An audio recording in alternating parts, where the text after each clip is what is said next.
Welcome to the Tuesday, November 13th, 2012 Board of Education meeting and public hearing for the issuance of school fire prevention and safety bonds.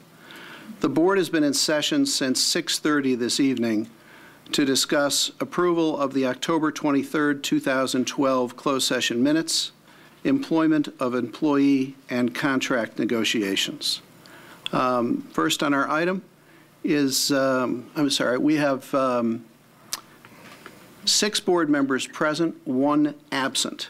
The Pledge of Allegiance. Pledge allegiance to the flag of the United States of America and to the republic for which it stands, one nation, under God, indivisible, with liberty and justice for all.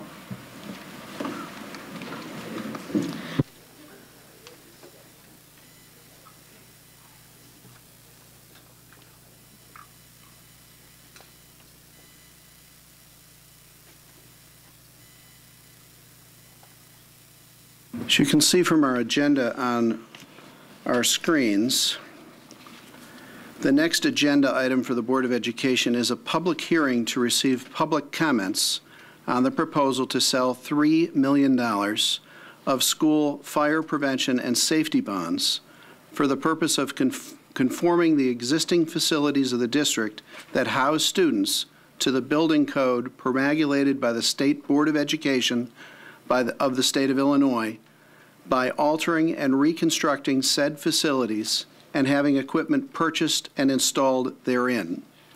All persons desiring to be heard will have an opportunity to present written or oral testimony with respect thereto. First, I need a roll call of the board. Mrs. Droney? Here. Ms. Hirsch is absent. Mr. McDonough? Here. Mrs. Stufen? Here. Mrs. Ebner? Here. Mr. Bloom? Here. Mr. Collins? Here. Now I'm going to turn this session over to Mr. Welton for an overview of what we'll be discussing in this public hearing.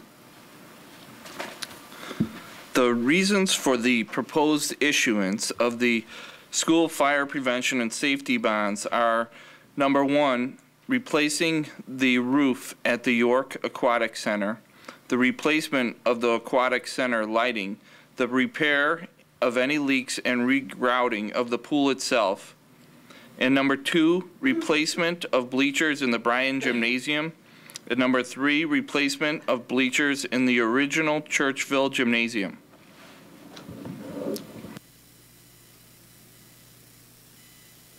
I'm now going to open to public comments.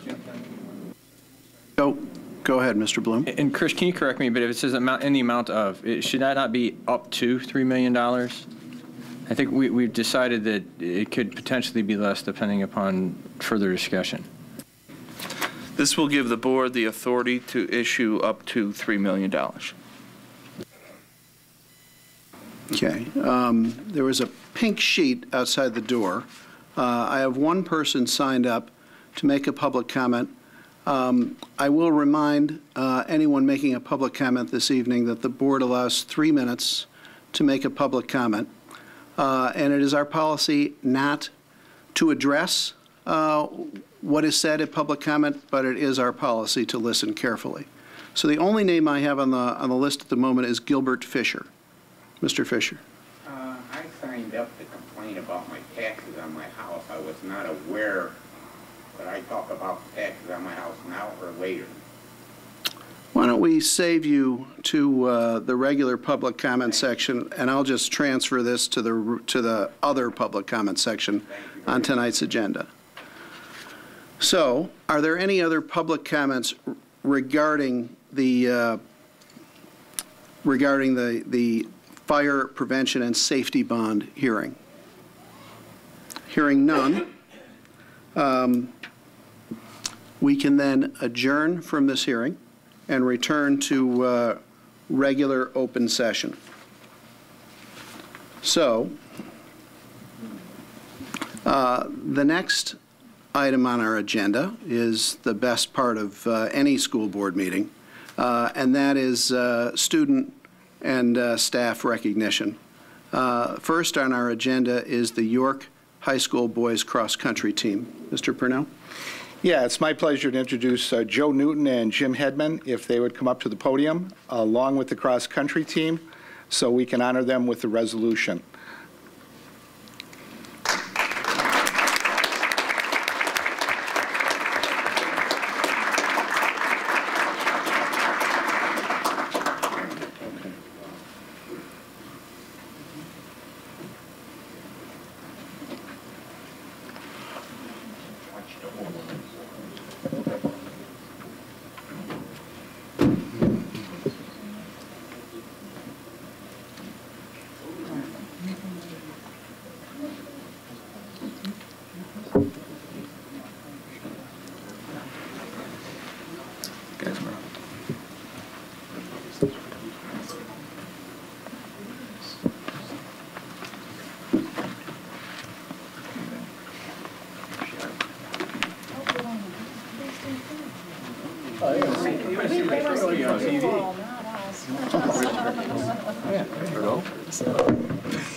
It's okay to speak?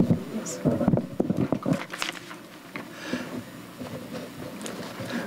Good evening. My name's Jim Hedman. I'm the assistant cross-country coach. I'm speaking for Mr. Newton tonight. We had a lengthy awards ceremony last night. He did a lot of talking, so he's a little hoarse. So I'm taking the honors for him today. I'd like to first thank Principal Smith, our athletic director, John Rutter, the superintendent, and the whole board for all the support over the years. We couldn't do it without you guys and your support each and every year, so thank you very much. First, I'll introduce our 7 managers.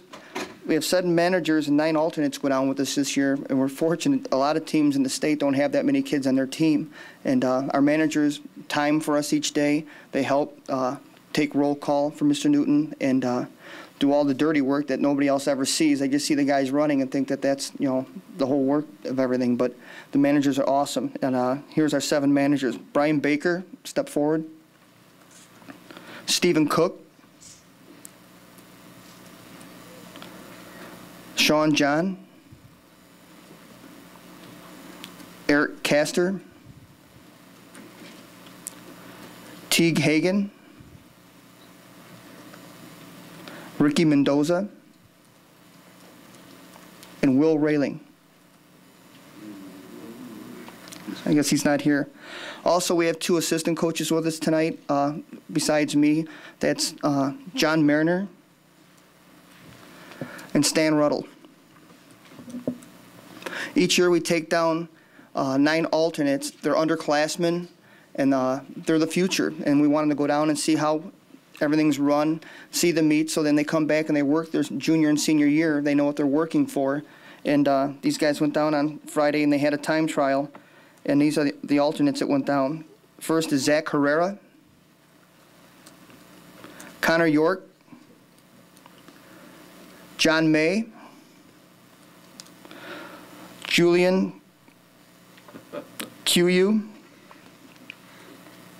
Julio Gutierrez, Jeff Nosek, Nathan Mraz, Jeremy Damer, and Nathan Dale. And now for the guys that actually ran in the state meet. These guys, from the beginning of the year, they were ranked #1 in the state, 4th in the nation, and everybody would say that, well, they were supposed to win. But when you have that kind of pressure on you, meet in and meet out against every invite that they went to this year, and you got a target on you and everybody wants to beat you. These guys came every week to run. They're tough, but not only are they great runners, they're great people. And it was a pleasure for all of us to be here today with them and to coach them all season. First guy we'll introduce tonight, he's not here tonight. Matt Plowman was our 7th man. He's a sophomore, so we're expecting big things out of him the next couple years. Our next guy was Jack Liebert, senior. Chris May, senior.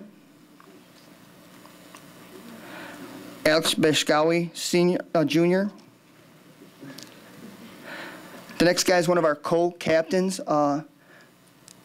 It's Alex Mimlitz, Kyle Mattis, and our other co-captain, Scott Milling. Like I said, Mr. Newton has said numerous times this year, this is one of the best teams he's ever coached, not only as an athletes, but as in people, and what a great team this has been. So thank you very much.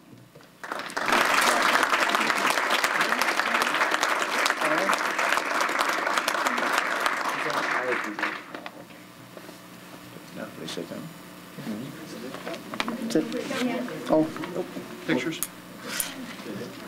Yes, they're done.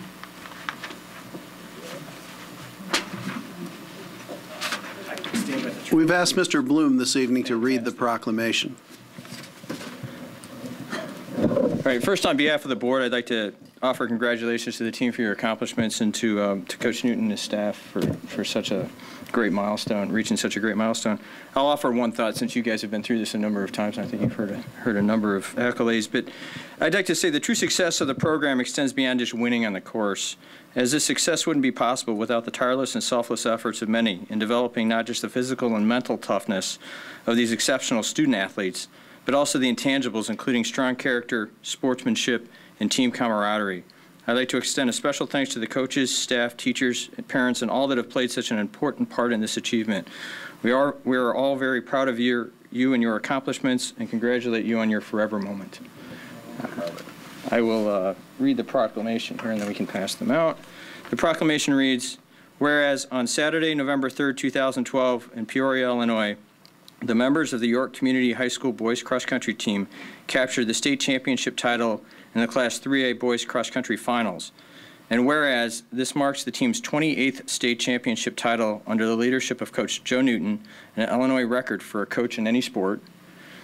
And whereas for the second year in a row, senior Scott Milling earned all-state status, as did junior Kyle Mattis and senior Alex Mimlitz, all in the same race.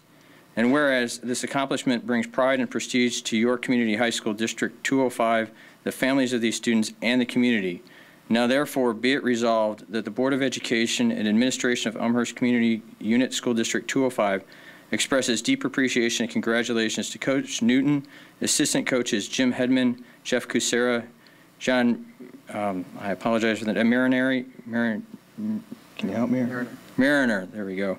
Stan Rettel and Nick Steele, and the members of the York Varsity Boys Cross Country Team. Now, I'm going to butcher these, and I'm really sorry, but Alexandra Bashkawi, Jack Liebert, Kyle Mattis, Christopher May, Scott Milling, Alex Mimlitz, Matthew Plowman, alternates Julian Koyu, Nathan Dale, Jeremy Damer, Julio Gutierrez, Zachary Herrera, Jonathan May, Nathan Moroz, Jeffrey Nosek, Connor York, managers Brian Baker, Eric Castor, Matthew Hogan, Sean Johnson, Steve Koch, Ricardo Mendoza, and Will Railing for their outstanding performance during the fall 2012 season. Congratulations, guys. Thank you.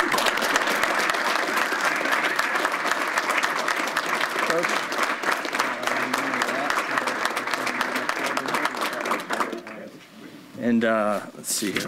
Pass these out. If you guys want to come this way and then grab it and come around the table. Congratulations. Thank you.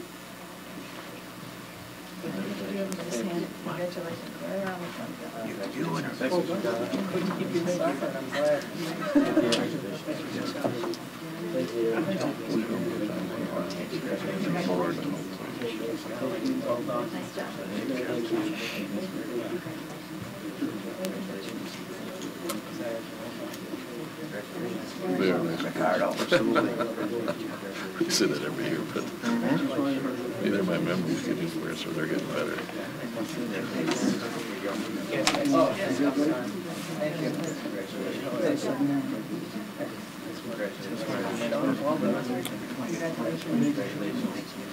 Sure, absolutely.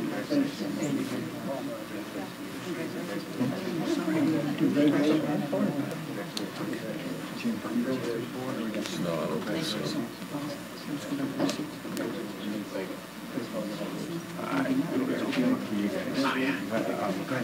Stan Rettel, thank you.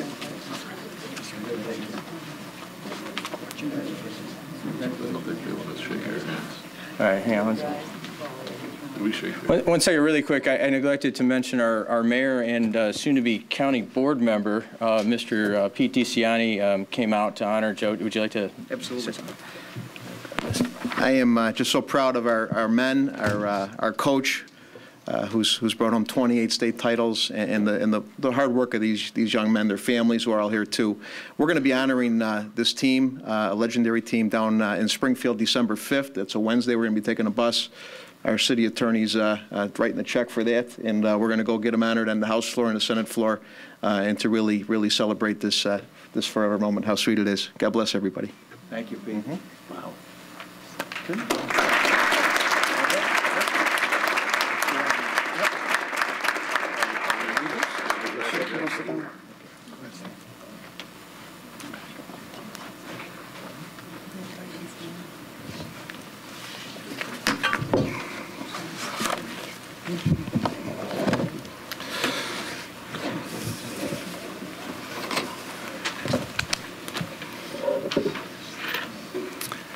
Again, congratulations to the boys cross country team. I just wondering, and everybody knows this, but the hard work and the journey is as important as the accomplishment. And whether or not these young men won or lost, they represented the Elmhurst community to the highest standard we could expect.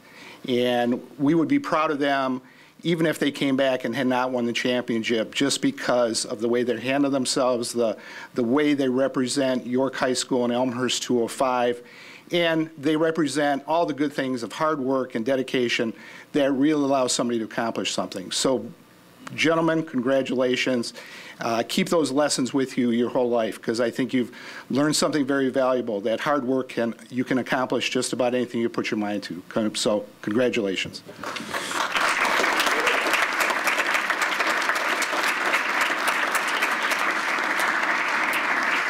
It's also my pleasure to have Annette Schulte, who is the girls cross-country coach, come forward.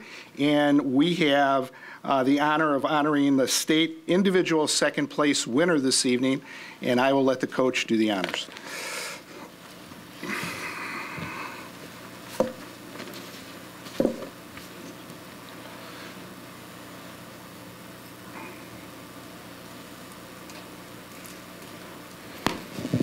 Thank you to our school board for having us here.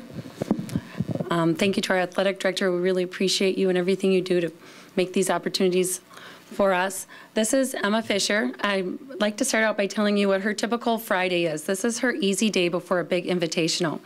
She gets up about 5:30 in the morning. She has everything perfectly organized. She comes to 0 hour. She runs 3 miles, and then she gets ready for school and goes to honor classes. And during her lunch, she goes out to the football field and does marching band. And then she comes to practice after school, and she gets in her pre-meet workout. And then she gets a quick dinner and goes off to marching band and plays in the marching band and is dismissed about halftime, gets home about 8 o'clock, in which time she organizes herself for about a 5 to 5:30 a.m. wake up for her Heart Invitational the next day. And that's an easy day for Emma Fisher. Emma Fisher has a lot of great accomplishments. She is second in the state of Illinois. She's number 4 in the nation right now. She's the second overall fastest time ever run at Detweiler Park. She is our conference champion, the course record holder at Schiller Woods where the conference was held. She is our home meet champion and record holder at Joe Newton Memorial Park. And she is second in state. We have had 2 state individual champions in Illinois, from York High School, Mary Beth Driscoll in the 1980s, who ran a 2 miles in 11:26. Emma Fisher went by the 2-mile mark in a 10:44. We also have Maria Cicero, who ran 2.5 miles, and I can't tell you what time Emma went by the 2.5-mile mark, but Maria's mile pace for 2.5 miles was 5:30 per mile, and Emma's mile pace for 3 miles was 5:25. So it can give you an idea of her accomplishments. She is also a National Merit finalist, top 1% in the nation academically. She also plays on symphony band and in a small ensemble. And these are some of the great accomplishments that Emma has achieved in the last 3.5 years at York High School. But what makes her stand apart is what Joe Newton tells his boys. It's good to be great, but it's great to be good. Emma Fisher has helped to lead a team who are top 5 finishers, the next 4 after Emma, Catherine Schlemmel, Caitlin Bloom, Kristen O'Malley, and Hannah Walgren, none of whom had broken 20 minutes for 3 miles the previous year. She paced them all summer long. She held back, risking possibly her own success as an individual. She paced them, she brought them together, she nurtured them. All of them broke 18:30 over 1.5 minutes for 3 miles, which is a huge accomplishment for our team. I give Emma credit for that. So she is not only good, but she is great, and I'd like to present her to the board. She deserves all the recognition you give her.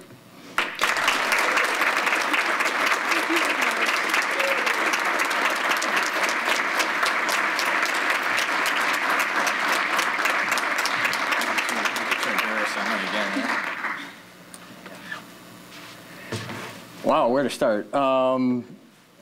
I echo the same thoughts. On behalf of the board, we'd like to congratulate you on your incredible performance of the finishing second in the state, second fastest time in the park ever, 4th in the nation. That's amazing. And also, as Coach Schulte said, as impressive, you were with us a few meetings ago accepting National Merit Scholarship semifinalist status, which just really embodies the student-athlete nature of what we're trying to promote here, and it's just fantastic to have somebody like you representing us. And then thirdly, you know, as many of you know, my daughter runs cross country with Emma, and I've had the privilege of watching you grow in your leadership role as a captain of the team. You know, and with you, it's not just personal achievement, it's the success of the team. You're as proud of what the team did as what you did, and that's fantastic. And I think what Coach didn't mention is we graduated 5 of 7 girls from the team the prior year that had run in state, and we still made state and had a 14th place finish with every girl running a personal best. And so much of that is attributed not just to great coaching, but to great leadership. And I think that you had a lot to do in that, and you should be very, very, very proud of it. It's a great achievement. So in closing, congratulations to you, Emma, but also Coach Schulte, Coach Z, and the teammates for all your parts in making this a great year for the team. So I will read the proclamation. Whereas on Saturday, November 3rd, 2012 in Peoria, Illinois, all 7 of York Community High School's girls cross-country team members set personal records, and senior Emma Fisher broke the previous all-time 3-mile individual record for Detweiler Park course in the 3A state finals. And whereas Emma is the second York girl runner to earn all state honors at least 3 times, which requires a top 25 finish, has been named as the Levy Invitational Champion, placed 3rd in the Peoria Invite, came in 2nd at the Falcon Invite, earned 1st place at the dual meet with Glenbard West, setting a home course record for 2.83 miles. And whereas Emma earned her 2nd consecutive West Suburban Conference Silver Division title, also setting a course record, was 2nd in both the Lake Park Regional and Niles West Sectional, and according to the DISTAT Track and Cross Country database, is currently ranked 4th in the nation for a time of 16:15 at Detweiler Park on November 3rd. And whereas these accomplishments bring pride and prestige to York Community High School, District 205, Emma's family, and the community, now therefore be it resolved that the Board of Education and Administration of Elmhurst Community Unit School District 205 express deep appreciation and congratulations to Coach Annette Schulte and Assistant Coach Katie Zavadny, and to Emma Fisher for the outstanding performances turned in by both the York girls cross country team and individually during the fall 2012 season. Congratulations.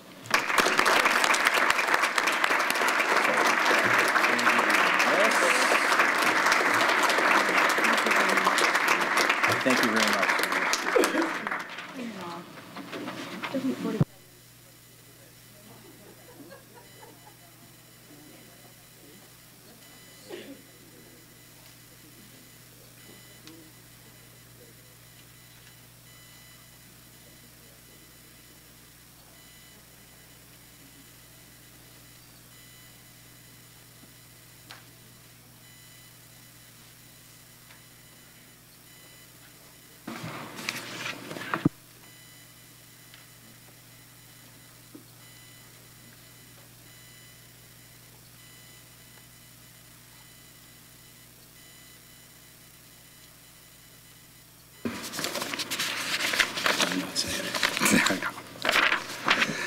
The other recognition we have tonight is for the school board of Elmhurst 205. November 15th has been designated as School Board Member Day in Illinois. And Elmhurst 205 is joining other districts across the state to thank these community volunteers for their commitment and contributions to our public schools. Our board members serve without monetary compensation to make public education in District 205 the best it can be for every child. During these trying fiscal times over the last few years, they have developed policies and have to make the tough decisions on complex educational and social issues that affect this entire community and the lives of our individual students.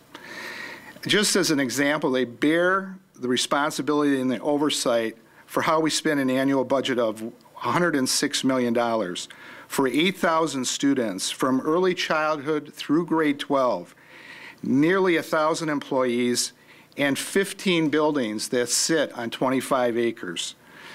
Preparing today's students to be productive citizens and the leaders in a global economy is a tremendous task. As elected officials, school board members are the voice of their communities, serving first and foremost the best interests of all of our school children. In public education, we take every child and do the very best for each individual student. This Board of Education takes that responsibility very seriously. We often take for granted the service that these educational advocates provide.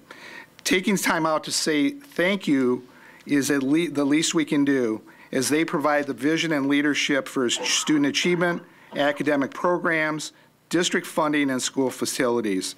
Their service ensures that decisions about Elmhurst Public Schools are made locally by those most familiar with the needs of our community. They really deserve recognition and gratitude for their unfailing commitment, the amount of time they're away from family, and the commitment to the continued success of our students now and in the future. Many thanks to board members Jim Collins, Vice President Maria Hirsch, Secretary Shannon Ebner, and members Chris Bloom, Susan Deroni, John McDonough, and Karen Stufen. Especially this year, we have done something different to recognize their service to our community and the schools they serve in a tangible way that benefits students. We were in touch with the EC5 librarians, and librarians in each elementary school have chosen a book, and we are donating those books in the name of this school board, District 205, to every school every elementary school in our district. And the books they have in front of them are the books that are going to be donated to those libraries. And there is a plaque inside in memorial for the school board and their service this year. So congratulations. I will say board members have already asked me if the books are significant and picked out specifically for you. I'm not going there, but thank you for your service and congratulations.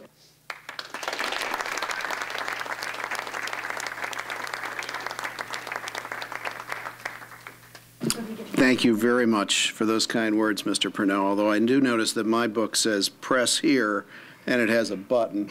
You're pretty good at finding those. The next thing on our agenda is, yes, why don't we do that? You know, we're mid-semester, there's homework to do. Why don't we just take a little break before we get to public comments?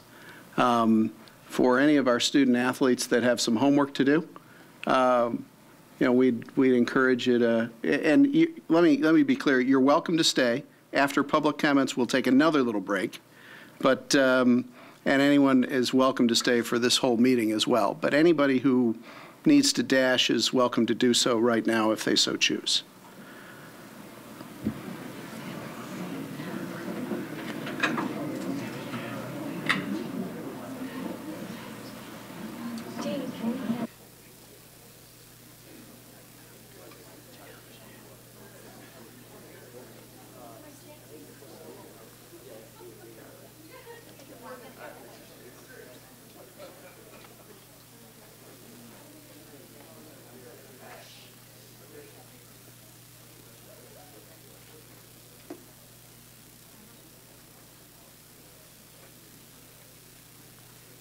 Okay, so that takes us to public comments. First on our list is Gilbert Fisher. And let me also remind you, our policy is to allow 3 minutes for public comment. We do not respond to what is said at public comment, but we do listen carefully. Mr. Fisher, if you could, when you get up there, press the button so the red light goes on. I'll learn. State your name and your address.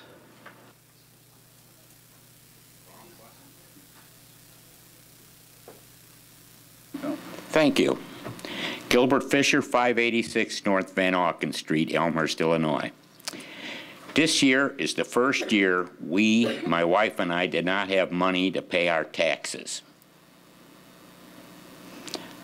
And 2 years ago, our taxes went up 5.6%. Last year, our taxes went up 12%. This year, our taxes went up 5.7%. In 3 years, the taxes on our house for District 205 went up just over 20%. In 4 years, the taxes on our house for District 205 went up over 30%. We do not have the money to pay the taxes on our house. Our house was paid for in full on September 29, 1989. I'm retired 15 years. My wife's retired. And our plan is this: clean out our house, the house that we designed and had built at our direction, burn it down, and leave Elmhurst. I need money. I need money to stay in my house that's fully paid for, because I do not have the money in my retirement years to pay for my house. I don't know what's going on here, but this is utterly ridiculous that time after time, every year, the taxes go up and up and up. I have a sheet here that says 40% of the students at Conrad Fisher live in poverty. Do these poverty children parents pay taxes, or am I paying triple taxes that my wife and I have to burn down a house that's perfectly good for us because we cannot afford to pay the taxes in the United States of America? Are these poverty children paying their full share? I want it looked into. I am asking for money, donations, to pay the taxes on our house that's fully paid for. You pledge allegiance to that flag. I don't think you know what that flag stands for. I spent 31 months in Vietnam fighting for my life. You had those young boys up here, and the only thing I could think of, by age 21, 9 of them are going to be dead. Yeah. 2 weeks after my 19th birthday, I was a combat sergeant in Vietnam fighting for this country, and now because of taxes, my wife and I have to burn down our house. When you get a hole where my house is, you're not going to get your $5,000 a year taxes on it for District 205. You'll get taxes, but it'll be a burned out hole.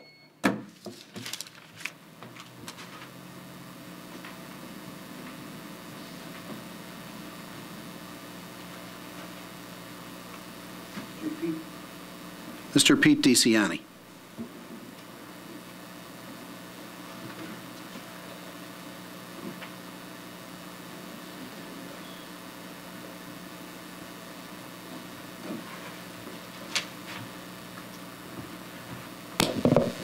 Pete DeCiani, 619 Hillside. Today I'm not here. Earlier I was here as a mayor. Today I'm here as more of a father, an alum, and a lover of District 205.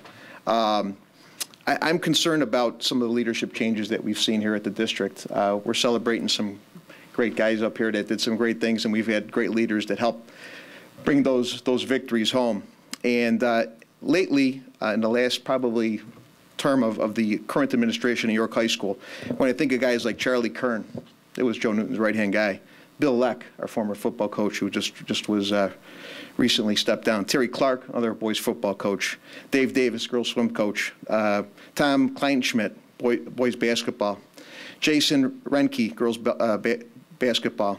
Bill Sir, Tom Babiar, Dave Williams. These are just a few names that I'm going to mention that were all recently basically pushed out of this district. And these people are pillars of this community. And today, unfortunately, our athletic director looks like he's being pushed out of this district as well, too. Those are very concerning for me as a father, as an alum of this district, and somebody that really cares.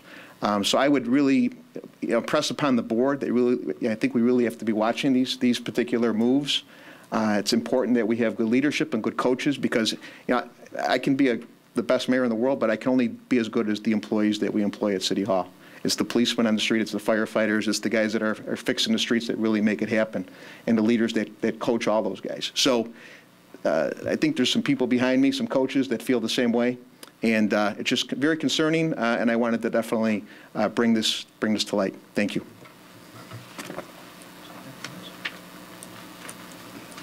Annette Schulte. The reason you don't have more coaches here is because we were, last minute, we received an email to go to an early morning meeting. Many of the coaches didn't read it till after the meeting was over, and at that meeting, after our athletic director announced that he would be submitting his resignation this evening, we sat behind and decided to draft this letter. Dear Elmhurst School District 205 Board of Education, we, the head coaches at York Community High School, are disappointed to hear that our athletic director, John Rutter, has submitted his resignation. We consider John to be a vital asset to York Community High School. He has always exhibited a high level of professionalism in his dealings with us, and we can confidently say that he has supported us, our staff, our programs, and our athletes as consistently as our leader. Since we were only informed of John's decision this morning, we ask that you withhold your acceptance of his resignation for a short time. This extension will give us time to consider ways in which we can support him as he has always supported us. We will then extend official remarks from the head coaches at York High School depicting our stance on the situation. Sincerely, Brian Drum, Ken Dowdy, Drew McGuire, Kelly Deloria, Steve Guess, Marcus Roy, John Constable, Vince Duran, Jim Burrell, Vicki Richmond, Mark Lorick, Barb Tilden, Annette Schulte, Dave Kalal, Don Canfield, Terry Clark, Trace Hyman, Christoph Holupka, Nicole Young, Joe Newton, Sarah Pauley, Patty Iverson, Christy Priscota, and Stan Rettel. And we respectfully submit this letter to our Board of Education.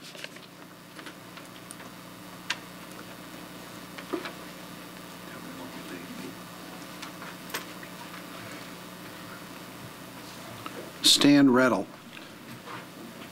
She took care of the comments. Thank you. Okay.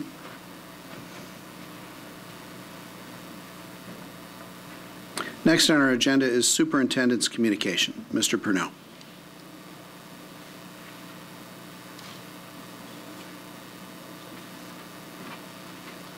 This evening, I have one FOIA request to talk to the board about.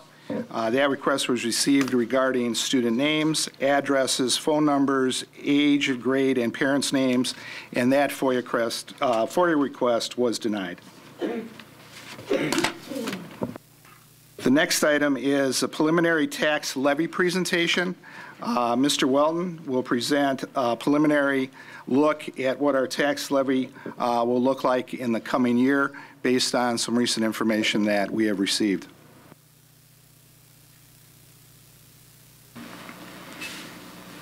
Tonight we have the preliminary tax levy estimate for the 2012 levy. 84% of our revenues come from property taxes in the school district.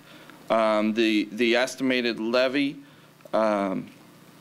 is done no less than 20 days prior to the adoption of the levy.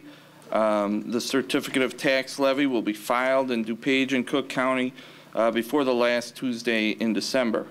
We will be filing our levy December 19th, 20, or 21st. The truth in taxation law says that if the board intends to adopt an aggregate levy that is more than 105% of the prior year 2011 tax extension, then we need to give public notice and hold a public hearing. Our tax levy will not be more than 105%, but we will still be going through with the process of giving public notice, which will be done on December 7th, and we will be holding a public hearing on December 18th. The tax levy timeline actually started 11 months ago in January when the Department of Labor reported CPI, which was 3%. So the 3% CPI is the one that affects this tax levy. In November, right now at this board meeting, we present the tentative levy, and then in December we will publish the notice and have the public hearing and adopt the levy, and then file it at the county. Then in March, the end of March, we get the final EAV and tax extension from DuPage County, and then in June we will have. June is when we collect the first part of the taxes, the first billing, which usually is about 48% of the tax extension. Then in the latter, in the fall, we receive about 51% at that time. To determine the tax levy, we know the tax cap rules is the lesser of 5% or CPI. New growth, or also known as new construction, is exempted from the tax cap. As I said, the CPI for this levy is 3%. And in addition, we need to levy for the 2012 new construction. And that is not known at this time. We need to estimate that figure. The other unknown factor is EAV. And so as I said, those are the two unknown factors, and so we estimate. And currently we are estimating a 9% decrease in EAV for this levy. And the most critical assumption that we need to estimate is for new construction. And the new construction EAV, as I said, is exempt from the tax cap. And so that gives us the ability to increase the tax extension beyond the 3% CPI. And this, we've got up here the past new construction numbers. Last year, the new construction was $54 million. That included the $39 million, which was from Elmhurst Hospital. Net of that was about $15 million. So as you can see, the new construction has been decreasing for the past 5 years. We had almost $81 million in 2007, and each year it has decreased. And we are currently estimating new construction at approximately 12 to 16 million. We levy an additional amount, about 1%, to provide for the unknown factors that I discussed, and the possibility of underestimating what the new construction will actually be. So our levy, our estimated levy, is a total increase over last year of 4.62%. The capped funds is at 4.63. But if new construction comes in near our estimates, the total extension will increase, will likely be a little less than 4%. And the capped funds would come in at closer to 3.6 to 3.8%. So that's it for the preliminary estimate on the tax levy.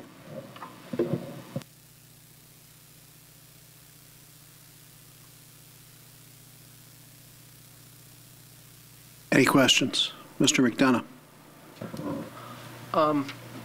Where does the prediction on new growth come from?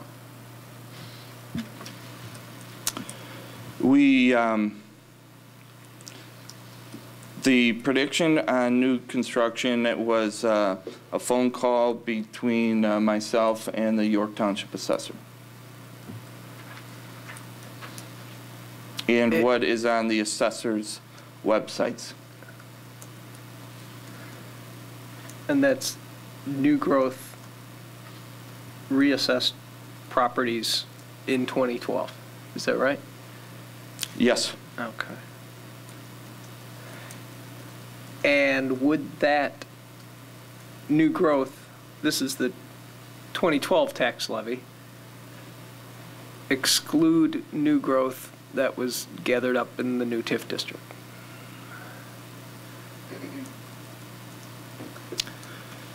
I know that the one property, the one area where TIF property was released from TIF number 1 and now is going into York, the North York new TIF. Mm-hmm. That amount is counted as new growth this year and is approximately 1.2 million in EAV. New construction EAV. The non-city owned parcels. Exactly. Well, the city owned would be at 0. At 0. So right. Those reset to, well, I mean, it's all going in the TIF district anyway.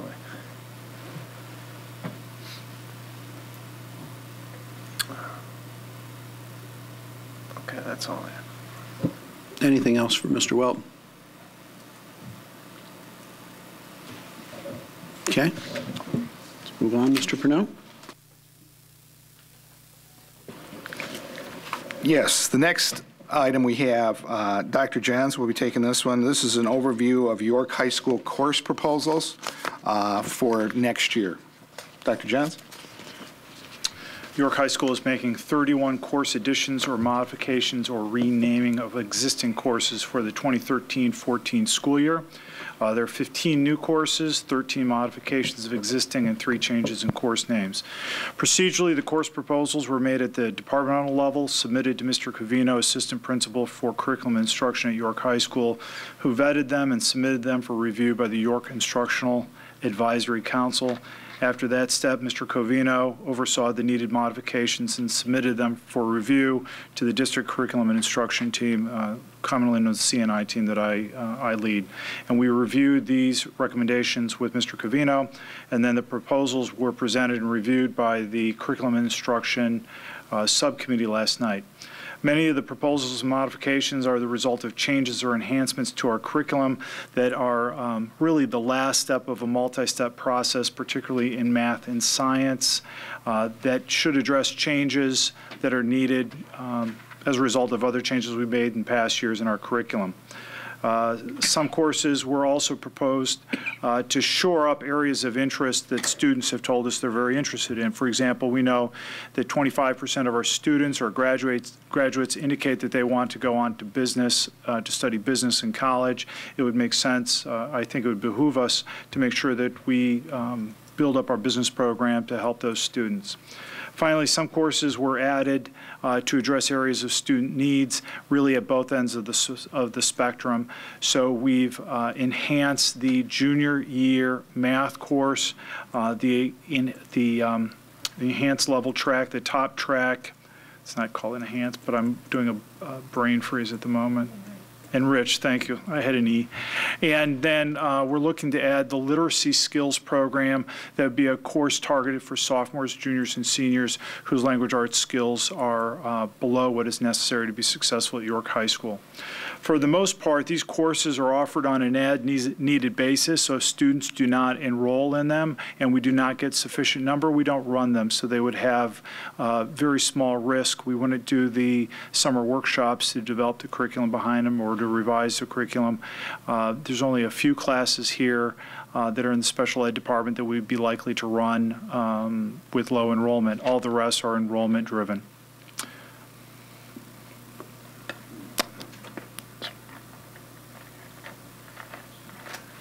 Mrs. Stufen. I have several questions, but I'll start with the last comment that you made, Dr. John. So what you're saying is it'll be a budget neutral addition. The students are going to take courses one way or another. And so if they sign up for, let's say, advanced animation techniques, they might take that course by not signing up for a class that they would have taken in art or something like that. So by and large, they will be cost neutral. So that's the objective, is to have it.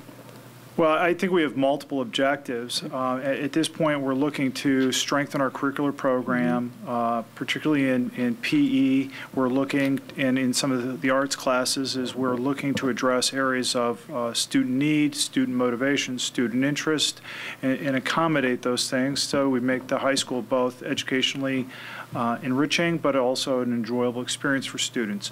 I think when we go into the spring and we start sectioning classes, that we are as budget conscious as possible.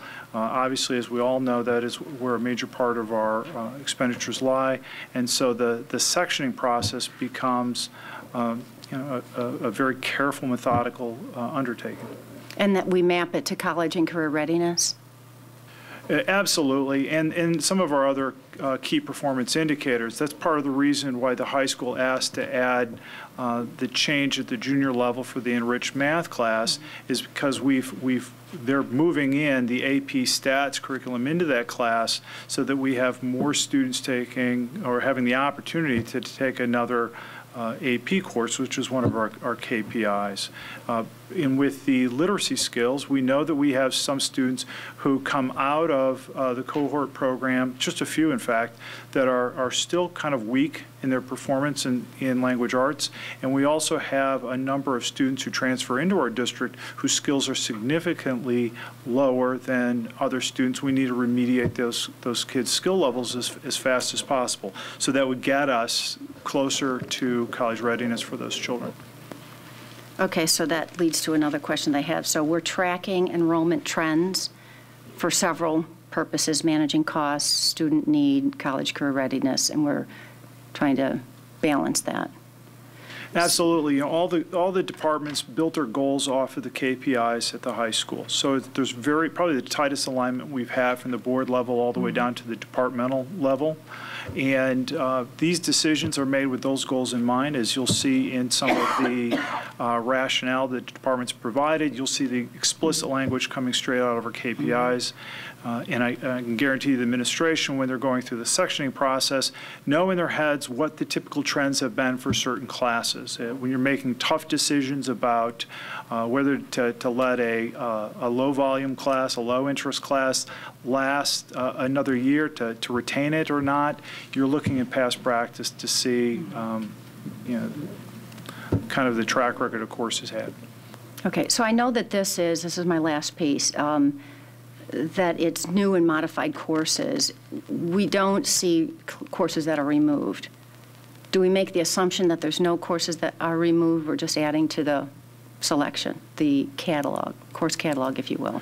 In essence, we're adding courses to the catalog, and we're not archiving old courses. There are courses that have been archived. As far as I know, we don't necessarily have a process for that other than this course doesn't, then kind of a unilateral process where courses that just don't get enough enrollment eventually have been taken out of the course guidebook. So these will add on. We'll see how long they last, if they get the necessary enrollment. If they don't, down the road, they'll be removed. Thank you. Other questions? Mr. Bloom. And you had said budget neutral before. I mean, I guess the more explicit question is just, do you look at impact on headcount? I mean, is this expected to have, I mean, because I know that there's expertise that lies in certain areas that's got to align with the courses that are being taught. Is that a consideration as you look through what you're recommending for approval? Is, as long as, I get that if people don't sign up, you don't have it, but as long as you've got your existing labor force, that's fine. But if you're adding headcount to do this, I'm just curious. Well, our headcount comes from the students, and that's where the budgeting comes from, is at a student level. So we're tracking students as they come through the entire system. We have a basic idea of where we're going to be, and this is the staffing decisions that we make in really the late winter. The big variable is how many students will move out and how many students move in. I don't know that that impacts this decision as much as which classes will we actually be able to run.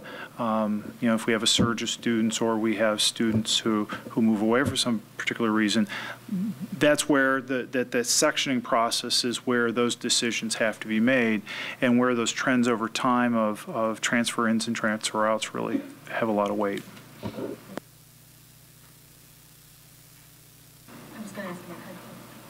Okay. Any other questions? Okay, hearing none.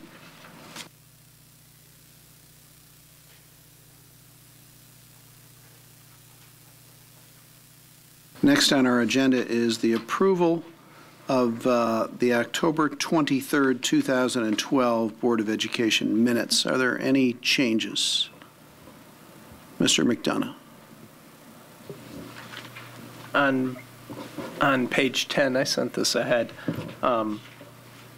It should read, on page 10, just the last line before adjournment, it should read, Mr. McDonough stated he feels this is not charity, it is compensation, especially for, add the word for, especially for allowing property south of North Avenue to be removed from TIF 1 and the payment of TIF 1 surplus. That's it. Okay. A motion to approve those minutes subject to the modifications just made by Mr. McDonough.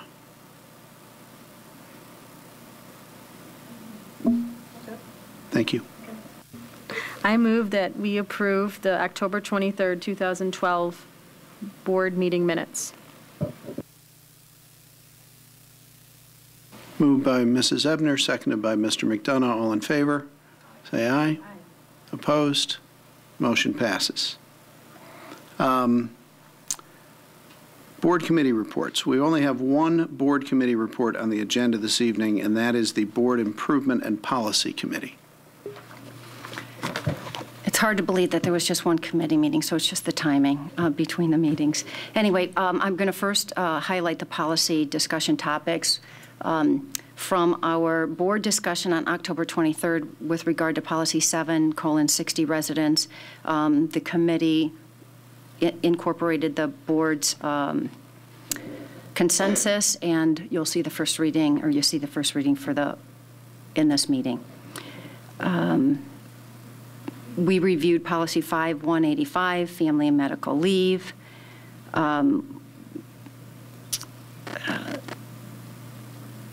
This is going to come to the board at a future meeting. We went through the press updates. It was some significant.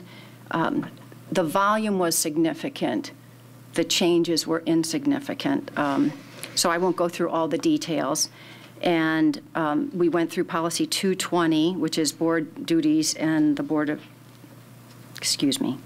powers and duties of the Board of Education. Policy 230, school district elections. 2:110, qualifications, term, and duties of board officers. This is all in preparation for the upcoming elections. Policy 2:125, board member expenses. Policy 200, type of Board of Education meetings. Policy 220, Board of Education meeting procedures. And then we recommended in policy 445 insufficient fund checks that we revised the policy and is coming to the board for a first reading. Policy 5125 electronic media usage and conduct. We're not recommending the revisions, as well as the same for policy 665 student social and emotional development. Then we went into board improvement community relations discussion topics, the first of which was the engagement of the board and the community. And I wanted to give a special thank you to our PTA council, our students, and all those who helped make this a successful event.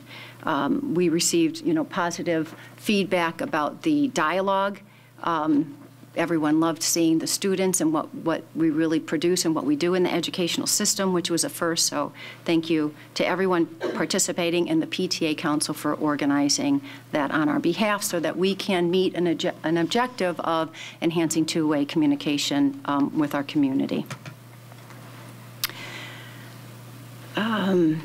We will be following up with the discussions from each one of those breakout sessions from the administration and the board, and we will be working those issues. There'll be updates that we will put in Talk 205 as well as the District 205 website.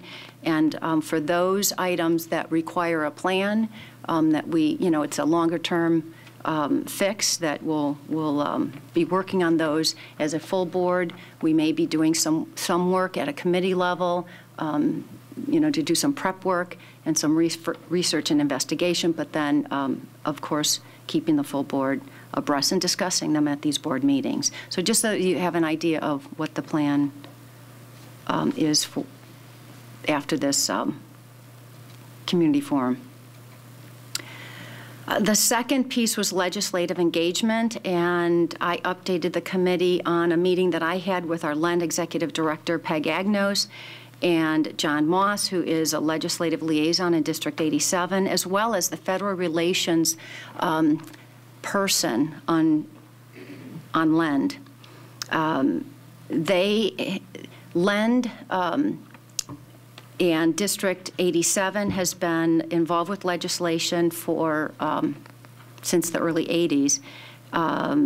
And so what we wanted to do is leverage other school districts' success in preparing for our legislative engagement plan. What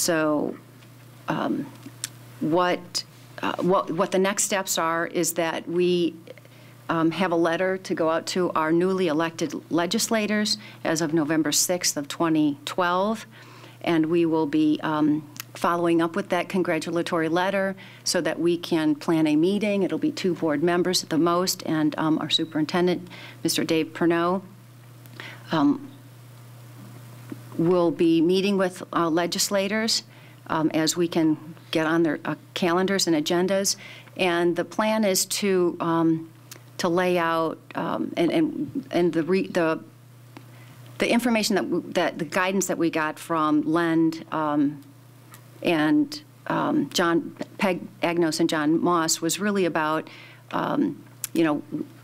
how best to get their attention and what to present. So it's really around the students, and it's the dynamics of what's changing in Elmhurst, from our demographics to our student enrollment, to our mandates, to our funding, and what our issues are. So that's really the approach that we're taking, and we're putting together a quick presentation so that we can show, because the numbers and the graphs really do tell the story, and that's what's important for these legislators. And then we'll follow up with inviting them to meet with us as a full board, as well as to, participate at any of our schools and continue the relationship so that we can advocate on behalf of education. There seems to be a big, there's a lot more conversation about advocacy for education from what we're hearing, and it's our job to do that, so that's what we're embarking upon. I do know that I had sent the congratulatory letter to the full board, so that you can keep in the loop on every step of the way here. As we all, will be engaging with legislators, it's important for all of us to know. So, several things is, one, we'd like to get the letter out to our legislators in a timely fashion. So, one question that I have is if anybody has objectives to the letter, let us know. As well as if you know any of the legislators, what we'll do is, pair you up, if you will. We're going to divide and conquer here. And/or if you're interested in contacting any of the legislators, let us know, because then we'll, kind of map out who's contacting whom and follow up and make sure that our message is consistent, and make sure that we get any of the background data that we need. I think I've covered everything from the legislative engagement standpoint. It's new for us, but it seems to be other districts, and actually the IASB is looking to us and what we're doing, and they're starting to put together, based on our efforts, what other districts can do. So I'm looking forward to not always paving the way, but we have to do what we have to do, which is to educate people about the impact of what's happening with funding and mandates and enrollments and managing a good education for our students. Thank you. Are there any questions for Mrs. Stufen? Hearing none, we'll move on to the superintendent's agenda, the consent agenda. Is there anything any member would like taken off of this consent agenda? Mr. McDonough. I'd like to remove item F, policy on residence. Anything else? Mrs. Deroni. Item C. C. And anything else? All right. Can I have should we first make a motion to approve everything but items C and F, and then discuss those items? Mrs. Deroni? I move that the board approve the consent agenda on tonight's agenda minus items C and F. Do I hear a second? I'll second. All right. Moved by Mrs. Deroni, seconded by Mrs. Ebner. Mrs. Walsh, we need a roll call vote, please. Mrs. Drawing? Yes. Mrs. Ebner? Yes. Ms. Hirsch is absent. Mr. McDonough? Yes. Mrs. Stufen? Yes. Mr. Bloom? Yes. Mr. Collins? Yes. That is 6 ayes, no nays, 1 absent. The motion carries. So first, let's talk about item C.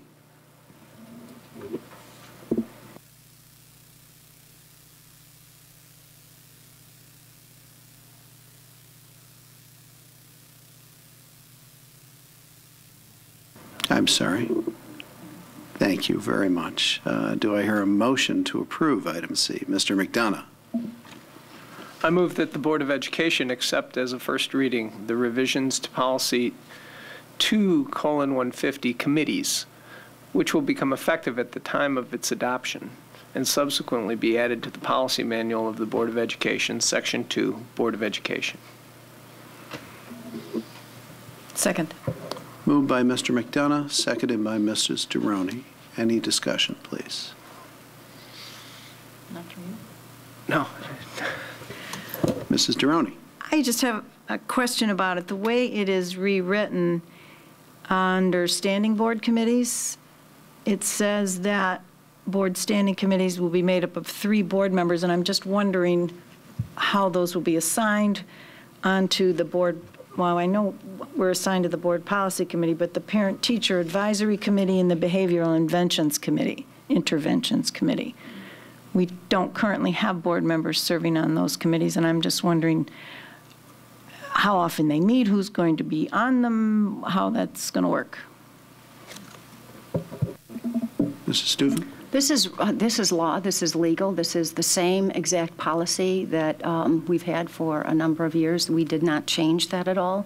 It is ad hoc. It is assigned, as far as I know, Mr. Pernod, correct me if I don't have this right because I haven't been involved, when this has happened. But our understanding from previous policy as well as this policy committee is that if a need arises, then that it is selected at that time.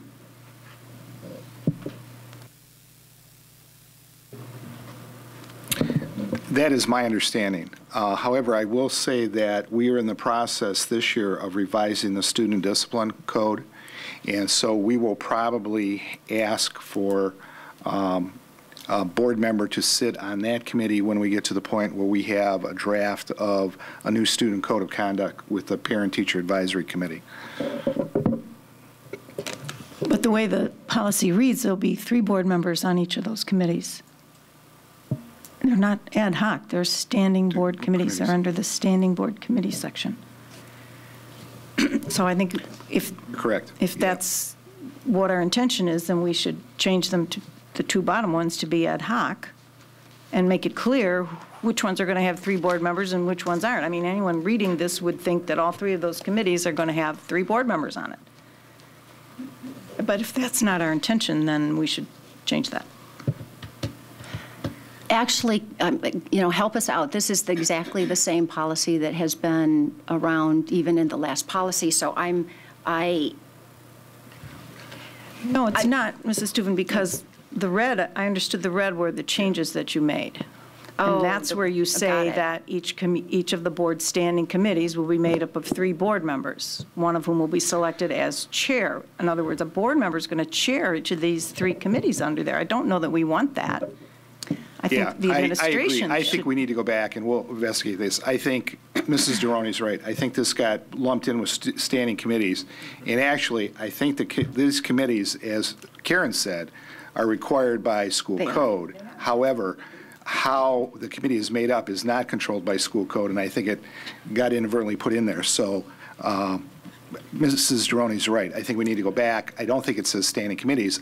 I think it just says the Board of Education will have a committee of parent-teacher advisory, board policy, and behavioral interventions. So.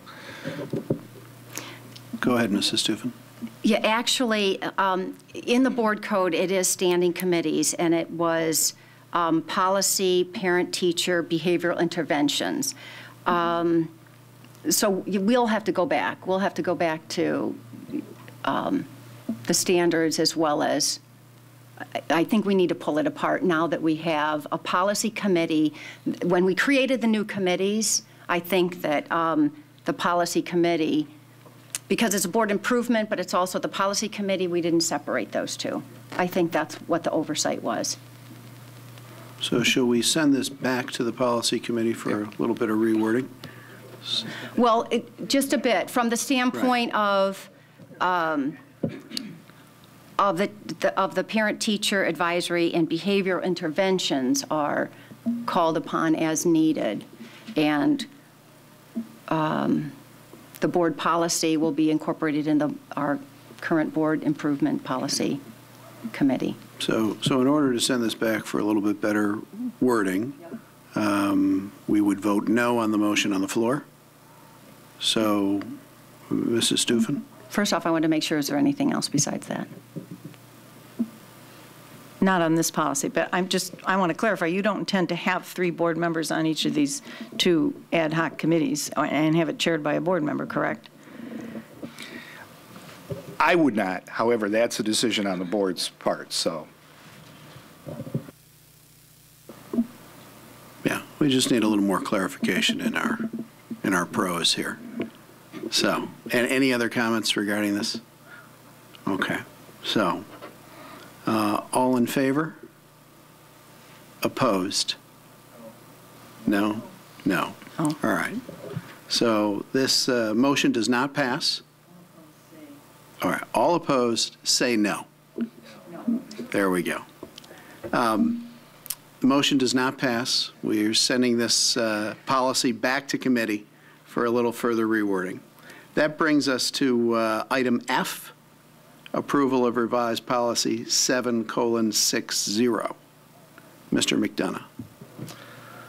I move that the Board of Education accept as a first reading revisions to policy 7:60 residents, which will become effective at the time of its adoption and subsequently be added to the policy manual of the Board of Education, Section 7, students, provided, however, that it is the intention of the board to apply such policy to students attending as tuition-paying students at any time during the 2012-13 school year. Okay. Do I hear a second?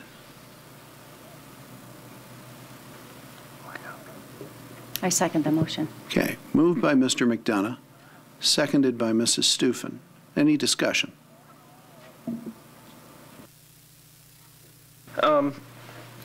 We reworked this policy, clarified it, laid it out, made the intention of it a little bit clearer, I think, I hope. And I think it's pretty clear now that this refund for students actually enrolling within the parameters provided by the board at the last meeting, I think have been met. I hope to find that out in a few minutes. Would anyone like to confirm or deny Mr. McDonough's suspicion? Mrs. Deroni. I think you're right. I think based on what the policy committee heard from the board, this does do that. I just want to state publicly, though I'm still not going to be able to support it. I don't think that this, I think, first of all, the superintendent only asked us for 90 days. We're doing this for him in his office because there's a lot of confusion about what's required and what isn't. And now we've taken it to a whole semester. I didn't get the sense from him at our last meeting that he wanted a whole semester. Secondly, the semester part really only applies to York. Unless things have changed since my kids were in school, elementary schools really don't have semesters. They just kind of roll along with units and keep going. And there's no real good semester break, certainly not at the middle school. They are on quarter systems. And so the word semester I object to as well. And I just think that the policy as was asked to us to be revised was, I thought the goal was to allow people who had every intention of moving into the district, getting their ducks in a row and being here on day one of school, but some act of God or something has prevented them from this happening the way they wanted it to. And now I think the way it reads with a whole semester is just kind of a way for people to maybe get around our rules. And it's not like we're hurting for students. I just don't think we need to muddy up the residency waters by accepting this policy. But I don't intend for you all to rethink it. I know I was the only one out there at the time. I just wanted to restate. And you'll probably have to listen to it at the second reading too, but that's my opinion. Any other comments or questions? Mr. Bloom. To Mrs. Droney's point, I mean, we track, so I mean, this policy can go in place. We can keep track of how often it's used and adjust if we need to if it's being abused, correct? Correct. Correct. We can keep a report, and we can come back to the board and give you a report for this year and even next year. And I think it would be helpful to have that. Thank you. Mrs. Ebner. The policy committee came forward with this policy because we accomplished two goals. One was to take discretion away from the superintendent to have to decide residency issues. So we're putting clear language in so he doesn't have to, think about, it was more of a judgment call for him. So we've taken that away so it's more clear cut for residency. And also we were fair to residents or future residents that want to come to Elmhurst. And we reviewed many, many policies from other districts, and we felt comfortable with what we placed in before you today. Mr. McDonough? Just want to ask Mr. Purnell, if we leave the word semester in there, do you have an understanding of what the intent of the board is in writing this policy? yes, because even though Mrs. Dorney is right, it's usually referred to just at the high school. In the district calendar, we do have semesters actually delineated in the school calendar of how many days how many days are in the semester and all that. So it is in the district-wide calendar, semesters are delineated. So that clearly gives me the parameter I need. Thank you. Mrs. Deroni. It does do that, but it doesn't make a clear break for K-8 students, which I thought was the intent of going from 90 days to a semester. But please, don't belabor this on my part. Anyone else? If I can just add a couple of comments.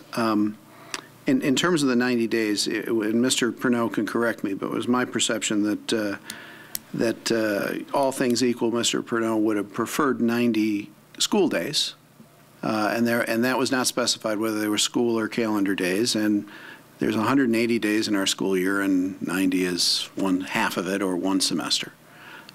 Secondly, the point of this is to make Elmhurst in a very small way, a more attractive place to move to. The idea here is I would expect that this is a policy that would be used by somebody moving into the district at some point during the first semester, so that they would want their kids, particularly important at the high school level, to be in the same district, in the same school for the entire school year.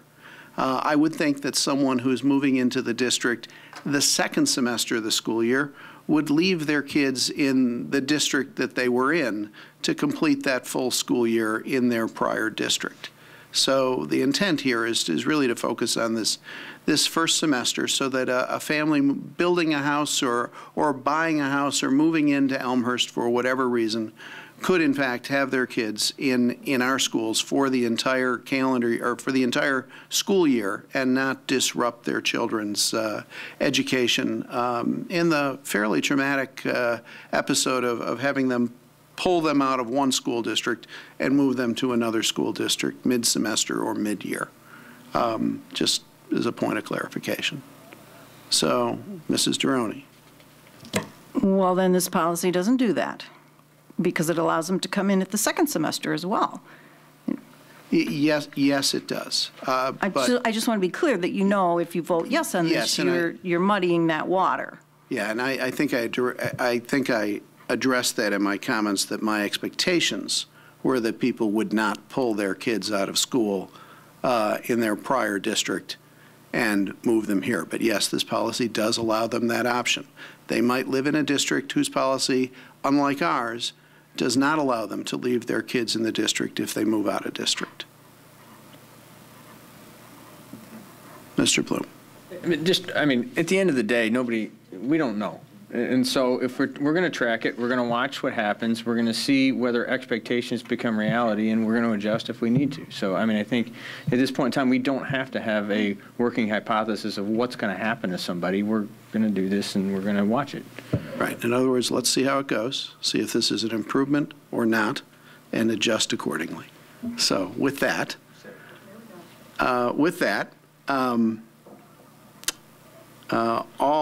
all in favor, say aye.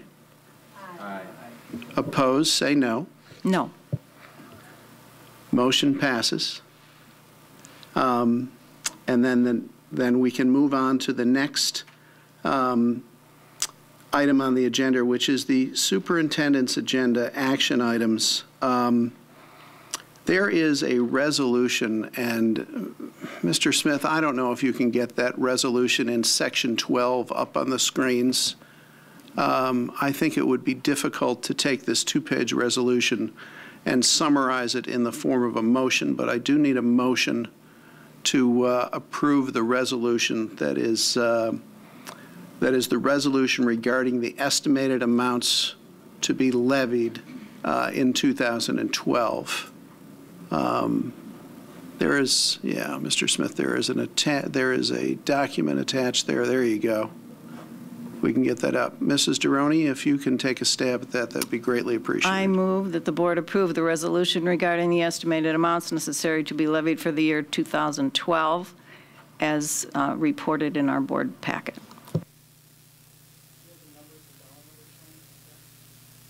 That's perfect. That's perfect. I have a motion by Mrs. Duroni. Do I hear a second? Seconded by Mrs. Ebner. Mrs. Walsh, I need a roll call vote on this item, please. Mrs. Duroni? Yes. Mrs. Ebner? Yes. Ms. Hirsch is absent. Mr. McDonough? Yes. Mrs. Stufen? Yes. Mr. Bloom? Yes. Mr. Collins? Yes. There's 6 ayes, no nays, 1 absent. The motion carries. Next on our agenda is upcoming meetings, and we have several. Tuesday, November 20th, the Finance and Operation Committee is going to meet at 6:30 p.m. In this complex of rooms where we are right now. On Wednesday, November 28th, the Board Improvement and Policy Committee will meet at 7 p.m., again right here. Wednesday, December 5th, the Curriculum and Instruction Committee will meet at 7 p.m. in these same rooms. Tuesday, December 11th, the Finance and Operations Committee will meet again at 6:30 p.m. in these rooms. Tuesday, December 18th, we will have our regular Board of Education meeting at 7:30 p.m. In the same rooms that we are in currently. And finally, on Thursday, December 20th, the Performance Management Committee meeting will meet at 7:30 p.m. In these rooms. So December is a busy month for the Board of Education. Next is action on closed session items. So we have two motions. The first is the approval of a resolution regarding the compensation of an employee. I move that the Board of Education approve the resolution providing for a 403B annuity contribution by the Board of Education for the benefit of the superintendent. Do I hear a second? So moved by Mrs. Ebner, seconded by Mrs. Durroni. May I interject what this is all about for 1 second? Mr. Pernot was hired on July 1st of 2011 for the 2011-2012 school year. He was given that offer of employment in the spring of 2011. He was offered a dollar amount of compensation which included a specific dollar amount to his retirement plan. Along the way, the law in the state of Illinois changed and would not allow us to contribute that amount to the state's teacher's retirement program. So we're taking that difference and contributing it to a 403B annuity contribution that is in Mr. Pernod's contract. So what we're doing here is we're not changing any dollar amounts. We're simply fixing a mechanical issue in the contract, and the economics remain the same as originally agreed to. So any other discussion on that item? Okay. Yes, Mr. Bloom. I think it's probably worth pointing out that this is not a situation that's just germane to our district because of the way that the law has changed. A number of other districts that hire new superintendents are coming up with similar issues. And correct me if I say this wrong, but I think there's a law firm that is using our model as a template for other districts that have similar issues. Yes, that is correct, and thank you for that clarification. That yes, we are not the only district with this issue, and there are many districts that are doing something very similar to what we're doing here tonight. Anything else? All right, then Mrs. Walsh, if you can call the roll, please. Mrs. Ebner? Yes. Mrs. Durroni? Yes. Mrs. Stufen? Yes. Mr. Bloom? Yes. Mr. McDonough? Yes. Ms. Hirsch is absent. Mr. Collins? Yes. So the motion passes, 6 ayes, no nays, 1 absent. And then also on the action coming out of closed session, item B, approval of resolution regarding the superintendent's contract. Mr. McDonough. I move that the Board of Education approve the resolution authorizing November 14th, 2012 to June 30th, 2015, performance-based superintendent's contract between the Board of Education and David L. Pruno. Do I hear a second? I second the motion. Moved by Mr. McDonough, seconded by Mrs. Stufen. Can I make a couple of comments regarding what's going on here as well? So here's what's being done in this motion. In June, July, and August, would you agree that was our review timeframe? The Board of Education conducted a review of Mr. Pernod's job performance during the 2011-2012 school year, and if I may add a side comment, that it might be the most thorough employee review I've ever seen. Overwhelmingly, the board concluded that Mr. Pernod did an exceptional job in his first year as superintendent of Elmhurst District 205. And what we're doing tonight is approving a new 3-year contract for Mr. Pernod. In other words, the board is voicing its vote of confidence in Mr. Pernod by extending his contract for a year.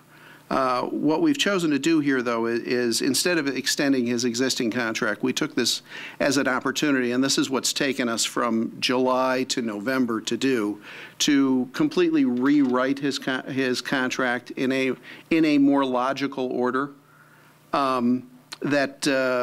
that we think just makes a lot more sense as you read through it. You know, unfortunately for Mr. Pernod, in our vote of confidence, given the school district's current financial challenges, there is no monetary raise for Mr. Pernod in the first year of this contract. So his salary will be the same as it was in his first year in Elmhurst District 205. However, we did include 5 additional vacation days, which frankly brings his new contract up to the number of vacation days granted to previous superintendents. I believe we had reduced his vacation by 5 days as we changed over superintendents. So, you know, given that it has taken us from July 1st till today to get all of that legalities in order, we chose to do it cautiously and correctly rather than hurry it through. That is why his new contract will begin on the 14th of November and then end at the end of the 2014-15. I'm sorry, at the end of the 30th. 2015. Yeah, we'll end on June 30th, 2015 to get my dates correct. So, with that said, is there any discussion? Okay, hearing none. Mrs. Walsh? Mr. McDonough? Yes. Mrs. Stufen? Yes. Mr. Bloom? Yes. Mrs. Droney? Yes. Mrs. Ebner? Yes. Mrs. Hirsch is absent. Mr. Collins? Yes. So motion passes 6 ayes, no nays, 1 absent. And that takes care of action coming out of closed session. The last thing on our agenda is board communications. Mrs. Stufen. I actually have 2 items. One is the STEM Big Bang Day. I wanted to thank all who worked and volunteered to make this a successful inaugural event. What a collaborative effort between academic boosters, the District 205 Foundation, administrators, teachers, students, and the STEM Club. If someone says students aren't interested in math and science, they didn't attend STEM, the STEM event where these subjects really came to life. It was truly applying the subjects and content we teach. Students were actively engaged in conversing with the adults there, asking good questions to help them identify careers and potential majors in college. So it was truly a hands-on application.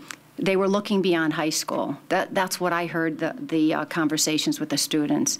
That's what incensed them to succeed in high school, which is seeing the opportunities and the potential.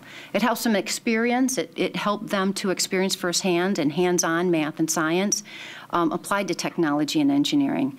It helped them better understand why creativity, critical thinking, problem solving, discovery, and exploration are keys to learning and result in finding solutions. STEM Big Bang Day applied to all of our students, whether they are looking to pursue trades or colleges. We had it all there. It truly is transformational for teaching and learning, and it was a pleasure to experience. And I think that this district can be commended for providing this opportunity to our students. It was not sitting in the classroom, being, talking heads and the textbooks. They were excited, and it was a true collaborative effort, so I wanted to acknowledge that. Thanks, Shannon. The second piece was on Sunday. I attended the Elmhurst Symphony Orchestra concert that was premiering a fanfare entitled Fanfare for Elmhurst, with John Hagstrom, who is a Chicago Symphony second chair trumpet, and York High School graduate.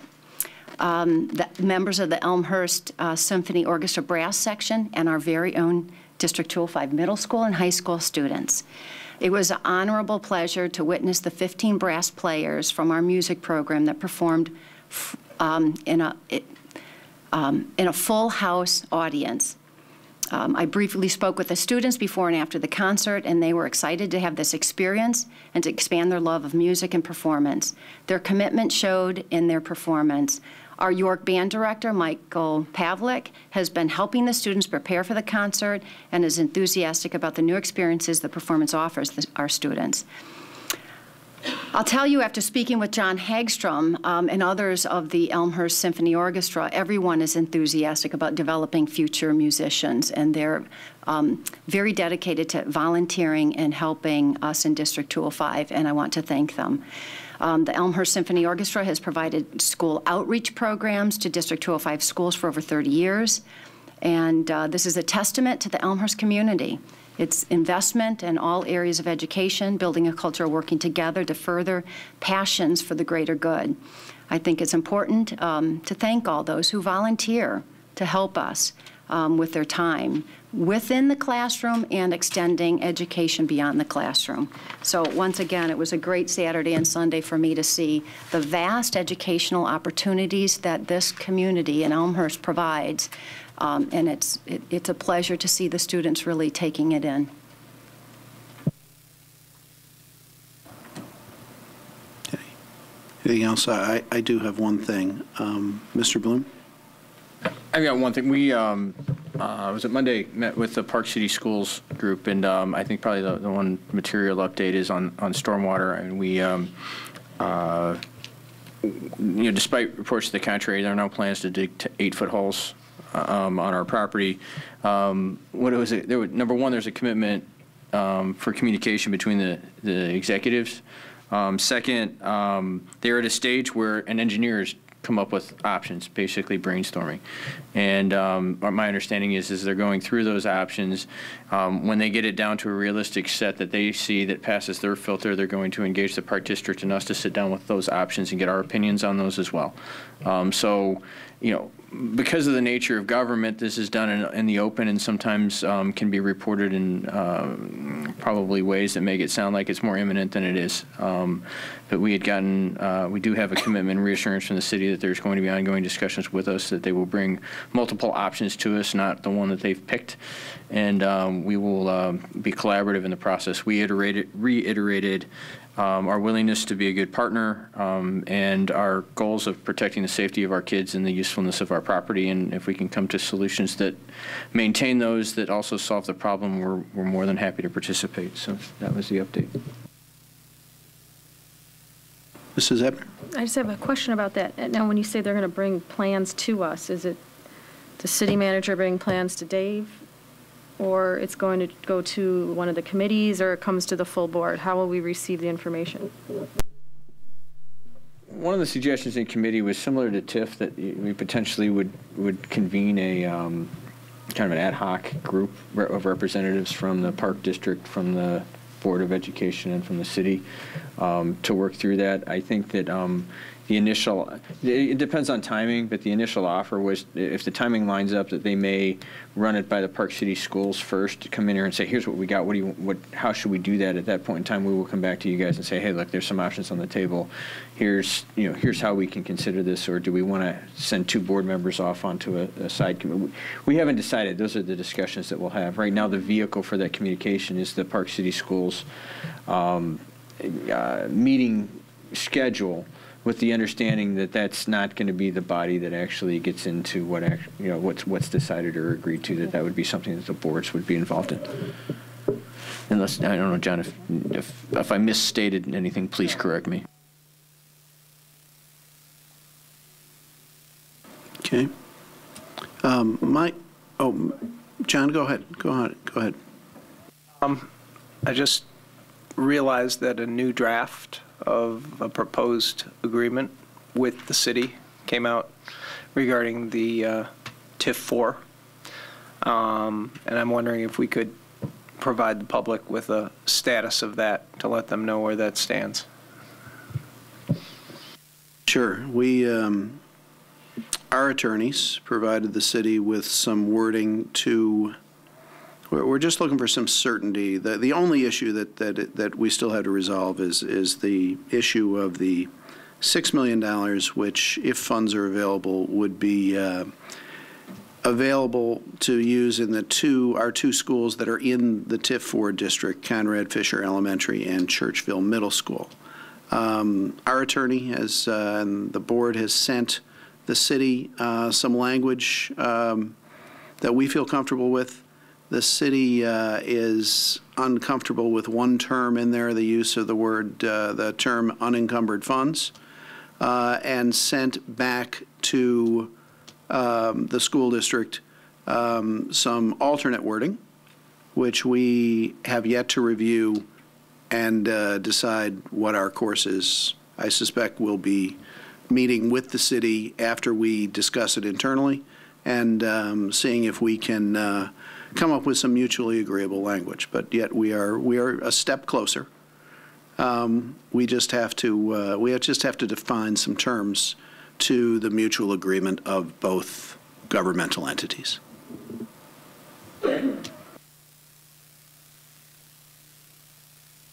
Mrs. Ebner. And when will the board discuss that? On December 18th, the next board meeting? Yes. I mean, yes. Mr. McDonough. To me, it's important, and I think to a lot of people, it's important that this agreement be right, that it use language that reflects the intention of the parties. And I think it would be very much important to tell the community, to give the community a good chance to look at the agreement before approval. And I'm just wondering how we can do this. The claim in past intergovernmental agreements that they were done, on the side and, somewhere, and we really need to make sure that those sort of criticisms don't arise this time by giving the public enough chance to read, to digest, to understand what it is we're proposing. And I'm wondering what sort of process we have for doing that. I think we have the process that we come up with. So if you have some suggestions, we're certainly open to them. I'm just wondering if there's some way that we could, publish an agreement. I don't know, what sort of recommendation goes with it. I mean, is it, the negotiating team recommends this? I mean, a certain amount of time so that, the public can see what it is that we've been discussing since July, I believe. Or not discussing for some of that time. I agree. It's a very important thing. It is, this intergovernmental agreement governs the, the way our access to growth will occur over the next 20-some years. And I think it's very important that we give the public a chance to receive it, understand it, digest it, and comment about it. So I'm wondering if there's some way we can publish it. Do you have any recommendations, Dave, about how we might go about this? I think probably the first thing, this is probably one of those issues where you want to, once we are comfortable with a draft of a possible final agreement, I think that should go to the full board for discussion, not for vote. At that point, it's published. It would be up to the board whether you want to seek formal public comment or not, or just, I would handle it like a first and second reading of a policy if you wanted to handle it that way.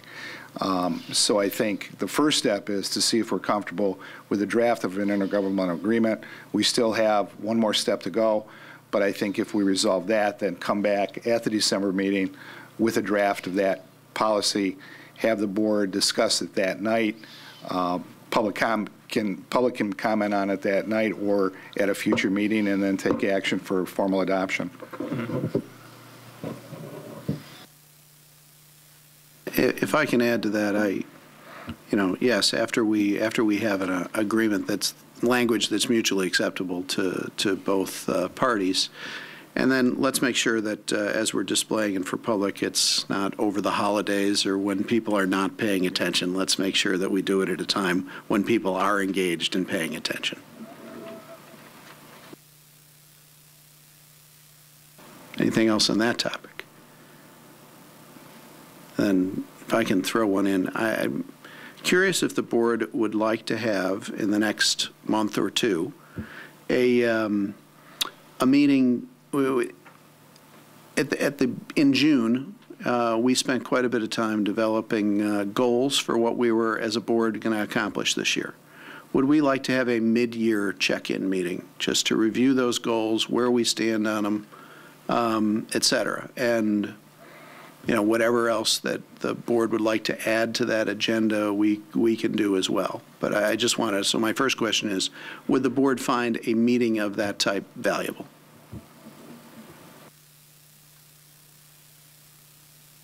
Mr. Durrani? I find the topic valuable. I don't know that we need a separate meeting to do it. We could do it at a workshop. We could. Would that be? I mean, what are you proposing? Well, these meetings go on some longer than others. And I just wouldn't want to have a workshop meeting where we bring that topic up, spend an hour on it, and are here at 11:30 at night, which is the only reason I propose perhaps a separate meeting. We set our goals in separate meetings that were just dedicated to a discussion of those goals. And this is simply a mid-year check-in. So any other comments on whether it's a separate meeting or added on to a workshop full board meeting? Mr. Bloom? I'm actually in favor of the focus that a separate meeting brings. I mean, I think having that as the only item on the agenda and something to go into where you're not having to worry about a lot of the mundane that goes on in here is helpful, so that we can come prepared for one thing. Okay. And anyone else want to weigh in on their opinion of separate meeting or worked into one of these full board meetings? Mrs. Ebner? Yeah, since we only have one meeting in December, if we added it to that meeting, I think that would be too long. Yeah, I mean, depending upon what's on the December agenda. I mean, this agenda tonight, if we added it onto this and we only spent an hour, which would be a record for us, frankly. It would. Yeah, it would be 10:30, possibly 11:30. We'd still be here, and this was a fairly short agenda. If you remember last meeting, we were here till 10:30 plus, just with the agenda items, which is why I don't think I'd really want to be here at 11:30 or 12:30 in the morning. So that's the only reason I suggested a separate meeting. Mr. McDonough?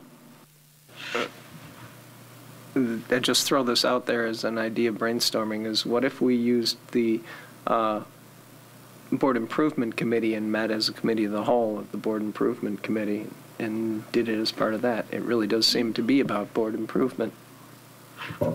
Yeah, I find that completely acceptable. What does everyone else think? Mrs. Stufen. First off, our next committee meeting is the day after Christmas, which we're going to have to reschedule. So I just want to caution people, if we go down that road, that the day will have to change. Second, and I don't know how that got set up, but that's okay. The second piece is, missed it. Meeting on November 28th. Yeah, but that's a week and a half. I don't think that's what you meant. I mean, that's certainly within the time frame I proposed. What does the board feel about November 28th? The second piece, though, I don't know what press updates we have, and I know that this is a busy time for policy. And I know that we've had committee meetings where we've drug it on longer than we wanted to because we needed to cover board improvement as well as policy. I could propose doing two things. We can look ahead. I can pull and see what kind of press updates we anticipate in November. We just had one, so I'm not sure we're going to have a new press update by November 28th. Yeah. Right, but I heard possibly November 28th being the meeting. So I don't think we're going to have anything, but I don't know what else the Board Improvement Policy Committee has on the agenda, so we need to look at that. The second thing we could do is I could get with my team tomorrow and look at January's tentative agenda items and see if it's possible to clear off one of the January meetings so that we try to keep it to a very short, routine kind of board meeting with a big chunk of time for workshop. I'm not sure it's possible. I don't know what's coming up without going back to my cabinet and checking with Ellen about what we have coming up. But we could look ahead and then come back to the board and say, look, we think maybe the second meeting in January or the first meeting may be doable. We'll try to push everything on the business meeting in the second meeting. So that would be the other option the board can entertain. Or you could set a separate meeting. Mr. Bloom? I like that, and I think if you're going to do that, though, I would ask that maybe we could move the start time up, just to kind of eliminate the back end. And I mean, you've got the Citizens Advisory Committee going on. I mean, there's a bunch of things, and you got the holidays, and I think some of us would like to actually enjoy, let the brain relax for a little bit. I mean, you've seen our December meeting schedule, haven't you? Yeah, I know, but December's also hectic as all heck anyway. And I think the end of the semester, well, for the high school kids anyway, is going to be in December, and maybe right after the end of the first semester, early January would be a much easier date to do, particularly with the staff and all the stuff that they've got going on. So I'd favor January meeting. Yeah, whatever the consensus of the board, and that fits the administration as well. Well, it sounds like we're going to focus on January, so why don't we give me some time to look ahead at our agenda items, and then I'll get back to the full board and let you know what it looks like, and you can make a decision from there. Great. Anything else for this? Anyone want to propose any other motions? Like one in particular? A motion to adjourn, maybe? Anyone? I move we adjourn. And I second that. Moved by Mr. McDonough, seconded by Mrs. Stufen. All in favor? Opposed, say no. Motion passes. We are adjourned.